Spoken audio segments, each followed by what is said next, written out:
From Fenway nights to the Garden's roar, legends rise with the champions soar. On the ice, the Bruins fight for the crown. Drake May, the talk of the town. Ortiz swing, the crack of the bat. Fenway's faithful tip their hat. Braves legacy, 6 rings pure gold. Gillette's a fortress where stories unfold. The Bruins battle, black and gold grind. Hockey heroes etched in time. Banner 18 up in the Garden skies. Boston sports where legends arise. Celtics source where the bright lights shine.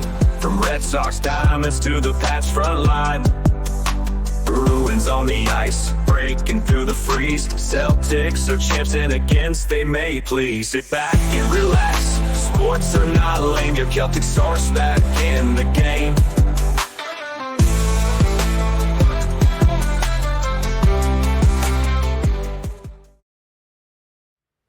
Marcus Smart makes his second return to Boston as John Morant and the Memphis Grizzlies take advantage of a tired Boston Celtics team.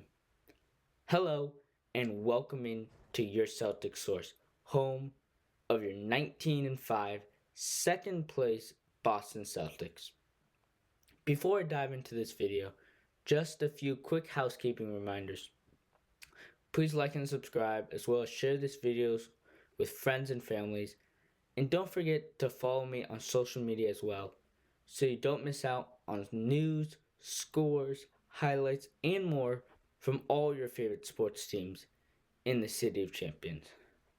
Okay, let's dive into this game. 5 games in 7 nights for the Boston Celtics on a back-to-back without Al Horford. Sam Hauser leaves the game early in that second half, or in the first half, with a sort of abductor soreness. So Celtics were missing a shooter down the stretch, and they just fell apart in that fourth quarter. But we'll start with that first quarter where things got off to a bad start for the Celtics, right? 23 three-point attempts in the first quarter and only 7 makes. That is insane to take that many threes.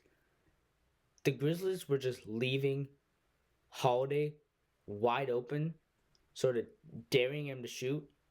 It was very much like, the Warriors defense on Jaylen Brown last season, where they just left him open from the 3-point line and just dared him to shoot, and Brown took advantage of it. And it's actually a little bit different with Holiday, because Holiday's a much better shooter than Jaylen Brown in his career from 3. And Holiday was 60% on the season last year in the corners, but he's down to like 38 this season. But it's still strange that they would leave him open in the corners. It's one thing at the top of the key, but in the corners, easy kick out for Jaylen Brown, Jason Tatum, driving to the basket. I didn't understand that, but, it worked. Because Holiday was just, I think Holiday took like 16 shots in that first quarter. A career high for him, only 3 makes, and the Grizzlies sort of got in his head.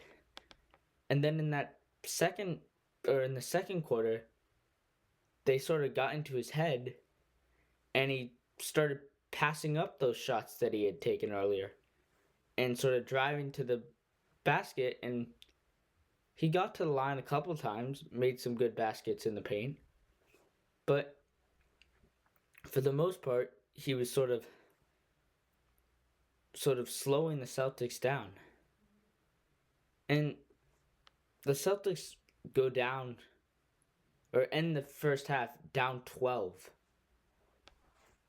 Right? I think the Grizzlies were like, John Morant was not the main scorer for the Grizzlies. Right? They spread the ball around. Everyone got equal touches. They all score. Like, the Celtics, they're always going to sort of get back to Jaylen Brown, Jason Tatum. They're going to be the two that usually score. But for the Grizzlies, it was all even. Like, John Morant didn't need the ball. He was fine letting other players cook. And had it not been for Marcus Smart, who unfortunately was just awful in this game. Right? If the Grizzlies were gonna win, which they did, right, it would have been nice for Marcus Smart to have a nice game on his return. But Marcus Smart 1 for 10 on the night. I think he was. Don't think he made a shot in the second half. He's 1 for 5 entering the half. So just a poor night for him. So he sort of kept the Celtics in it as much as they were, because they could have been down 20 something points at half. And then coming out of the second half, it seems like the Celtics are going to turn it around. KP hits 2 quick threes to cut the deficit. But then Ja Morant has this ridiculous backwards dunk where he sort of went up, down, underneath Porzingis, who had jumped up to contest it, and sort of dunked it sort of backwards over his head. And it's funny because he said he wasn't dunking much this season, trying to preserve his health. So, but just a ridiculous dunk. That'll be all over highlight reels, I'm sure. But Jaren Jackson is the main reason in that second half that the Celtics could just never get a lead and hold it. Jaren Jackson was just absolutely cooking with his left hand, and then he went right when the Celtics forced him in the right direction and just made those buckets too. He was going, so the Celtics put in Kata to try and stop him and have a little bit more rim protection. They went double big for the first time this season with Kata and KP. You don't usually see that often.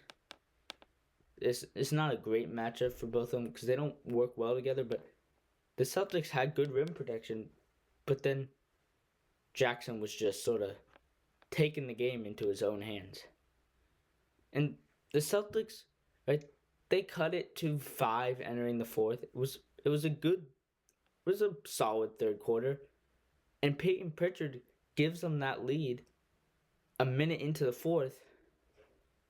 But then it all goes downhill from there.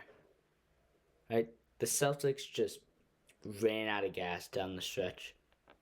And part of that was just some back-breaking rebounds with some crazy bounces where sort of offensive rebounds where the Grizzlies got a second chance to make a three that they missed, and those really hurt the Celtics because they just were getting out-hustled for everything.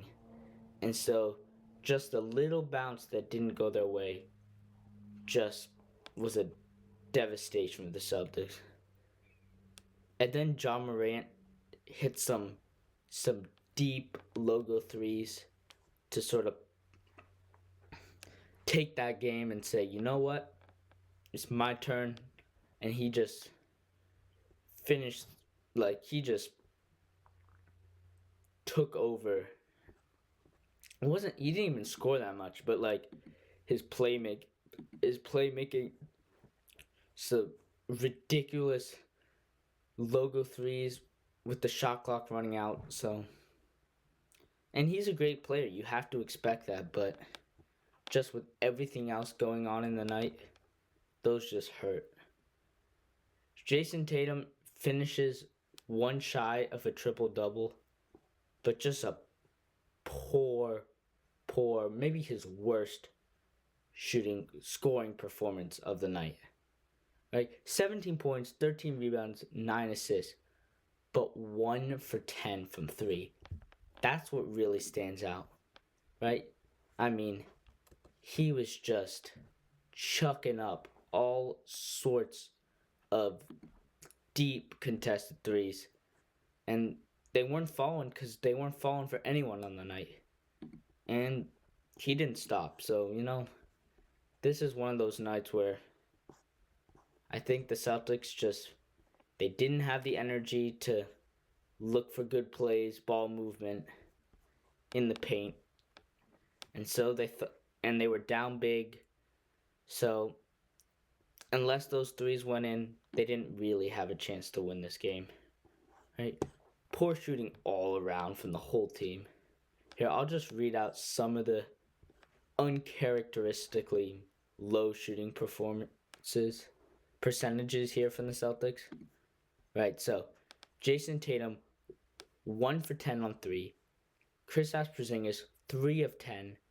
Drew Holiday, 4 of 17 from behind the three-point arc. Wow. That is just insane. Derek White, 2 of 7. Jaylen Brown, 2 of 3. The only guy that really had a solid game was Peyton Pritchard, who 22 points off the bench, 6 for 11 from 3, 7 for 12 overall. So he's the only... If it wasn't for Pritchard, they would have lost by 25 points. So, you have... Pritchard had a poor game Friday against the Bucks, so it was nice to see him bounce back. The Celtics shot 40% from field goals and 30% from 3.